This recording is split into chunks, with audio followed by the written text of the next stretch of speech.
Hi guys, so welcome back. I know I haven't posted in like so long, but we're gonna get back to that. And as you hear my phone vibrating, I don't know, it's just I can turn it off too. It's just my friends are being annoying. So, but I'm gonna start by reading this book called Call Me by Your Name, and I have been wanting to read this book for the longest time, and people say it's really good. And I haven't even watched the movie yet, so you guys are actually going to get my real reaction today. So,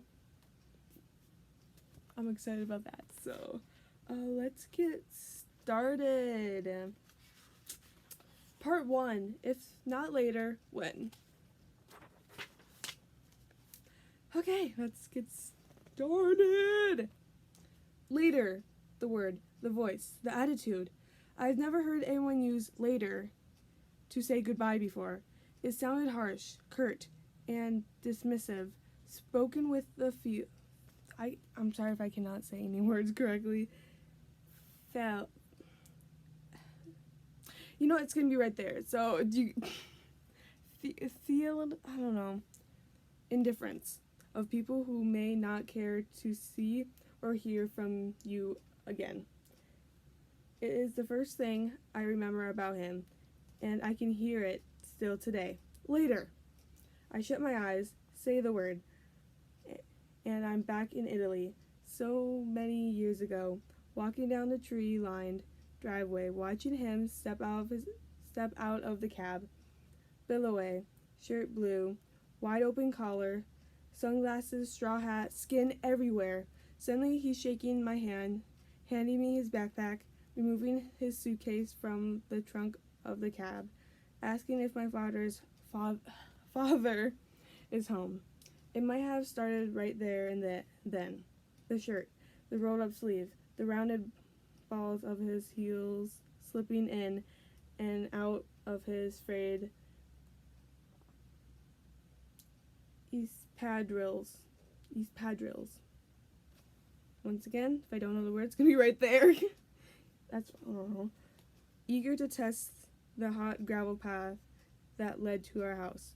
Every stride already asking, which way to the beach? This summer's house guest, another bore. Then, almost without thinking, and with his back already turned to the car, he waves the back of his free hand and utters a careless later to another passenger in the car who has probably split the fare from the station. No name added, no jet to smooth out the ruffled, leave taking, nothing. His one word, send off. Brisk, bold, and blunted. Take your pick. He couldn't be both, bothered. Which? You watch. I thought this is how he'll say goodbye to us when the time comes, with a gruff slapdash later. Meanwhile, we had to put up with him for 6 long weeks. I was roughly, intimidated, the unapproachable sort. I could grow to like him, though, from rounded chin to rounded heel. Then within days, I would learn to hate him. This, the very person whose photos on the application form months earlier had leaped out with promises of instant affinities. It's right there. So far I'm thinking that he is finding the sport that he likes. That's what I'm thinking right now. What are y'all thoughts so far? So, get on to the next part. Taking in Summer's Guest was my parents' way of helping young academics reverse a manuscript before publication. For 6 weeks each summer, I had to vacate my bedroom and move one room down the court. Some of these words I cannot read. I am so sorry. My English vocabulary is that small. into a much smaller room that had once belonged to my grandfather. During the winter months, When we were away in the city, it became a part-time tool shed, storage room, and attic where rumor had it my grandfather, my namesake, still grounded his teeth in his eternal sleep. Summer residents did not have to pay anything, were given the full run of the house, and could basically do anything they pleased, provided they spent an hour or so a day helping my father with his correspondence and assorted paperwork. They became part of the family, and after about 15 years of doing this, we have gotten used to a shower of postcards and gift packages, not only around Christmas, but all year, from people who were now totally devoted to our family and would go out of their way when they were in Europe to drop by B for a day or two with their family and take a nostalgic tour of their old dicks. Digs. I am so sorry.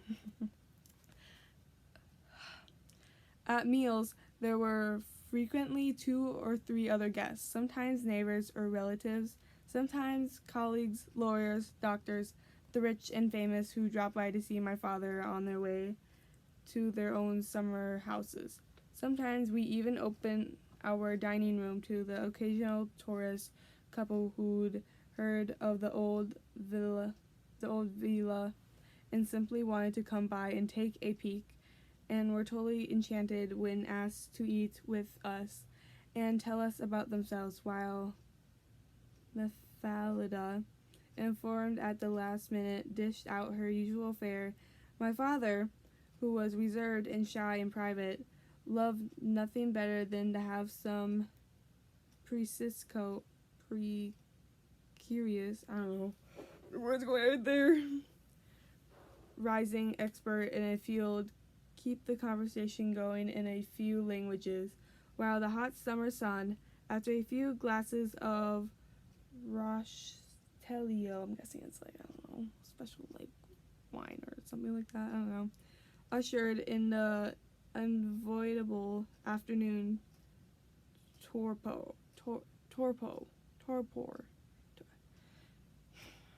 I'm so sorry. We named the task dinner drudger. Why are these names so fancy? Anyways, and after a while, so did most of our 6-week guests.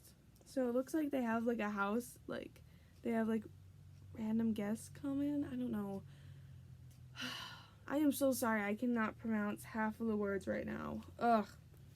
David started soon after his arrival during one of those grinning lunches when he sat next to me, and it finally dawned on me that, despite a light tan acquired during his brief stay in Sicily earlier that summer, the color on the palms of his hands was the same as the pale, soft skin of his throat, of the bottom of his forearms, which hadn't really been exposed to much sun, almost a light pink, as glistening and smooth as the underside of a lizard's belly. Private, chaste, unfledged, like a blush on a athlete's face, or an instant of dawn on a stormy night. It told me things about him I never knew to ask.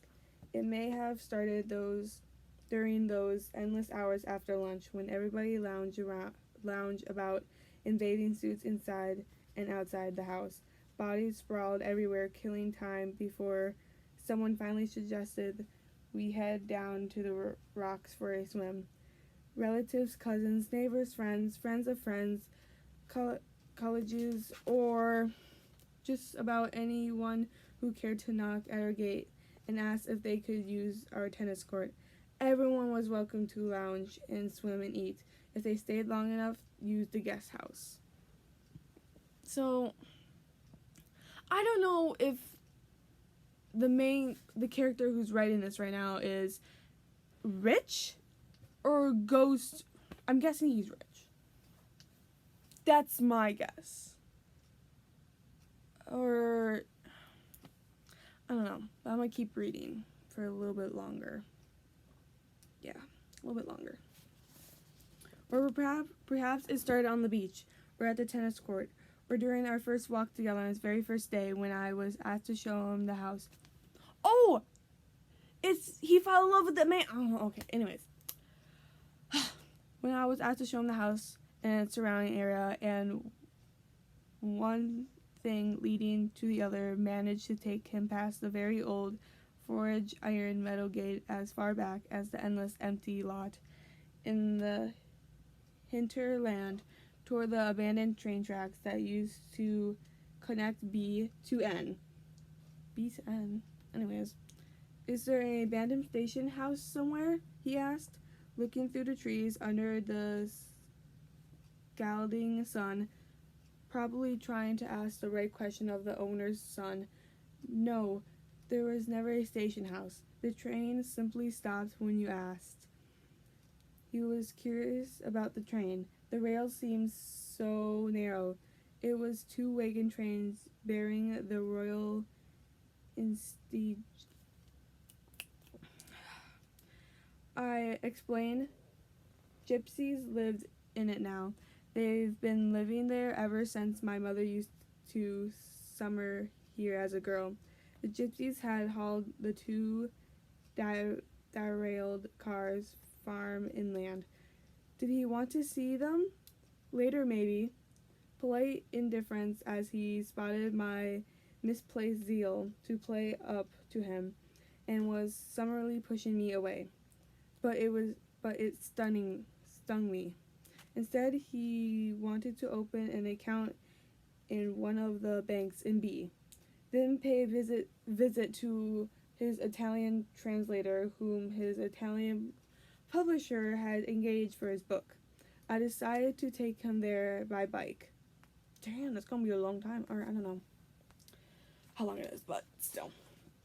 The conversation was no better on wheels than on foot along the way. We stopped for something to drink. The bar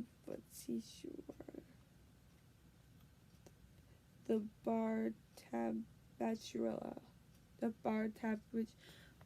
Why does they have to use so fancy words? Was totally dark and empty. The owner was mopping the floor with powerful ammonia solution. We stepped outside as soon as we could. A lonely blackbird was sitting in a Mediterranean pine. I'm guessing it's a kind of tree. Saying a few notes that were immediately drowned out by the rattle of the casitas. I don't know. What? I don't know. I took a long swig from a large bottle of mineral water, passed it to him, then drank from it again. I spilled some on my hand and rubbed my face with it, running my wet fingers through my hair. The water was insignificantly cold. I don't know. Not fizzy enough, leaving behind a unslaked likeness of thirst. What did one do around here? Nothing. Waited for summer to end. What did one do in the winter then? I smiled at the answer I was about to give. He got the gist and said, "Don't tell me. Wait for summer to come, right? I like having my mind read." He picked up on dinner drudgery soon, and those before him. Actually, in the winter, the places get very gray and dark. We come here for Christmas. Otherwise, it's a ghost town. And what else do you do here at Christmas besides roasting chestnuts and drinking eggnog? He was teasing. I offered the same smile as before. He understood, said nothing. We laughed. He asked what I did. I played tennis, swam, went out night, jogged, transcribed music, and read. It just says read, but I like saying and read. He said he jogged too, early in the morning. Where did one jog around here? Along the frowned, mostly. I could show him if he wanted. He hit me in the face just when I was starting to like him again. Later, maybe. Why hit him in the face? What did he do? I had to put reading last on my list, thinking that with the willful brazen attitude he displays so far, reading would figure last on his. A few hours later, when I remembered that he had just finished writing a book on Hercules, and that reading was probably not a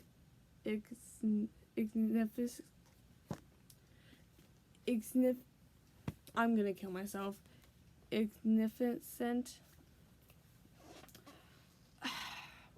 part of his life. I realized that I needed to perform some clever backpleading and let him know that my real interest lay right alongside his. What unsettled me, though, was not the fancy footwork needed to redeem myself.